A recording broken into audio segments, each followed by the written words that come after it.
access platform for Web 2 and Web 3 data. So there's a bunch of data platforms out there. Usually they're for a specific purpose, like NFTs or coins or whatever. And they give you some out-of-the-box functionality, let you do some things easily.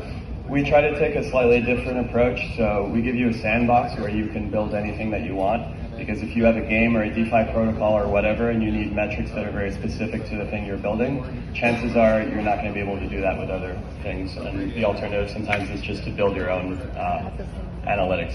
So with that in mind, we'll jump into a demo and I'll walk you through a few things. We also wanted to make it no code because we know that devs are a very valuable resource, and a lot of projects are often bottlenecked by just the dev's time. So the last thing we want to make people have to do is query small pieces of data and things like that. So we wanted to make something that somebody completely technically inept who was out till 8 in the morning with a microphone in one hand can use and demo on stage. So let's do that.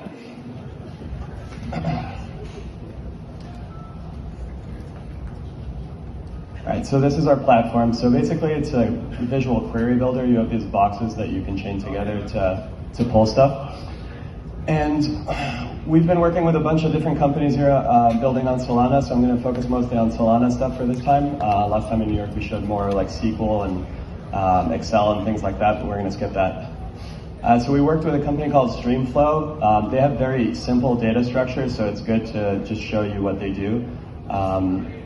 So if you click here, you can actually see all their different streams, payment streams, and if you scroll across, you can see all the different attributes of every stream. This is just pulling right off of Solana. And they asked to look at things like, how many different payment streams are created every day. So the way that you would build this in Datawisp is they have something called created at, which is a timestamp of when the stream is created. So you would grab the timestamp, we would round it to the nearest day, and then aggregate just counts. So it would just count everything that matched on the same day, and then we would use a chart block to make a chart. If I change this to week, for example, you'll see it goes to the nearest week. The reason we built this like this is because some data structures are simple, but some data structures are extremely complicated. Enter Laddercaster. So you can see Streamflow, basically it just has one type of thing, whereas Laddercaster obviously has way more stuff going on here. So before I dive into the stuff that we did with them, I'm just going to invite Aiden to quickly explain to you why the data structure looks like that, so that when I do the demo, you guys can understand it. Yeah, do you want to pull that little sidebar up? Yeah, actually here. So I'll just do this, and then you can see all the different bits of data in here. Wonderful. So before I absolutely say I love Mo, I want to actually explain a little bit there. So basically the way that we have it broken up here, so kind of like what we were saying before, the dynamic minting side of things, what we have is actually we have our program ID, everything runs through the program ID. We have basically in-game data, and then we have everything stored on-chain on Arweave. And so everything that's in-game that's attached to a player ID is it's what they have in-game. So their in-game items, if they have a staff, if they have a robe, if they have a hat, all of that stuff is in-game stored data.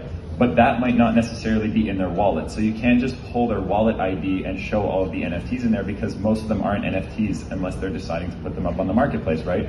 So the thing that was amazing with Mo is that I was in New York we've talked for multiple times, but in New York at that point we were just about to get live, and I was like, dude, we have like this insane data structure here where everything's split up because of our dynamic minting. Like, I don't know how we're ever gonna pull this together for a leaderboard and be able to display all this information. He goes, dude, just send me the program ID and the IDL, whatever. I was like, okay. Sure enough, yesterday morning, he's like, okay, I finally got that stuff. It took him an hour, and he pulled everything, joined it together, like barely talked to us, not even for a half an hour. And he pulled together every single piece of information that we needed. The total resources burned, the number of casters per character. We can actually look at the levels of each of those casters. We can look at the breakdown of each person's account and how many casters they have, what levels those casters are, how many resources they've aggregated, how many Ladder tokens they've pulled, like absolutely every piece of data, and he did this within an hour. So, and he knows nothing about our game. Yeah, or about any of your data, anything. So let's run through it real quick. So the first thing they wanted to do is build a leaderboard, a really simple leaderboard because the game just launched. We just wanted to count who had the most casters in the game. So it's not as simple because basically there's like casters exist on their own as these things, and then players are exist here as players, and you have to figure out which casters belong to which players.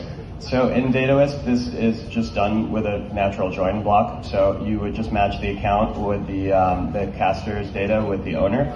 And then you just use aggregate to count on owner, which basically just counts how many casters are owned by each person.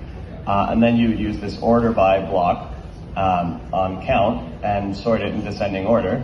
And if you wanted to look at 10, you would put 10, but if we wanted 100, you could do 100 and then make a chart out of it. So this is how we got to their leaderboard. If you wanted to do something like this, if you were doing more like analytical stuff rather than a leaderboard, you could make a chart like this, and then you could actually see what the distribution looks like. So a few people own a lot, and then it just kind of goes down a lot like this. Next thing was resources burnt. So in here they have this data set that basically looks at turn data, and every turn, a certain amount of resources are burnt, but they don't actually keep a tab of the total. So we're actually just able to calculate the total here. It has to go in 2 steps right now because it's a little janky, but we're going to have one block that can do all that stuff in the future. But if you can see, it's just 1 and 2 added up, and then we add up 3. And then we just create a new thing called total burn, and then we order by total burn, and it just gives you, their data is strange, so each one of these things is actually a turn in the game, so and you can see how many resources are burned total. That's the, just so you know, the resources are actually the resources that you need to move your character around or to execute anything in the game. So all of these resources, the fire, earth, and water tokens, all of those are resources that you earn by moving around, and you have to burn to move your characters. So he's pulling all of the data possible that you can imagine. They wanted to look at casters and specifically what level people's casters were. So for this one, we just grabbed the caster info and we ran an aggregate on level. So what this does, it'll just look at level 1, 2, or 3 and just count how many are in there. So you can see this is what the distribution looks like. And then they were surprised that we had 3 guys that had level 3 casters, which is impressive. So they said, hey, I want to see for the guys that own level 3 casters, what other stuff do they have? And so we did this. So this basically filters all the casters to the ones that are just level 3, and you can see these 3 guys in here are level 3. And then all what we're doing here is we're just joining that with the original list to find basically the guys who own level 3 casters, what other casters they own.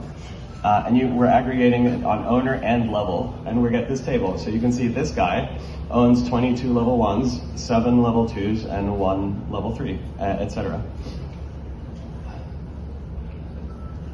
So that's pretty much it in terms of demo. I think we're also running out on time. Some quick shout outs. So thanks to obviously Laddercaster and some of the other names on here, Streamflow, Metaforge, Ludex, Web3, Auth, BR1, Drift. You guys are all awesome. Thanks so much for giving input and helping us by giving us your data. This is really the spirit of the hacker houses. And then finally, if you want to get involved, we're growing fast and adding a lot of new features. So we just raised some money, so we're hiring. We're also trying to find people to work with, and hiring for almost everything under the sun. And we're also going to raise more money. So basically, if you want to be involved in any way, just shoot me an email. Thanks so much, guys.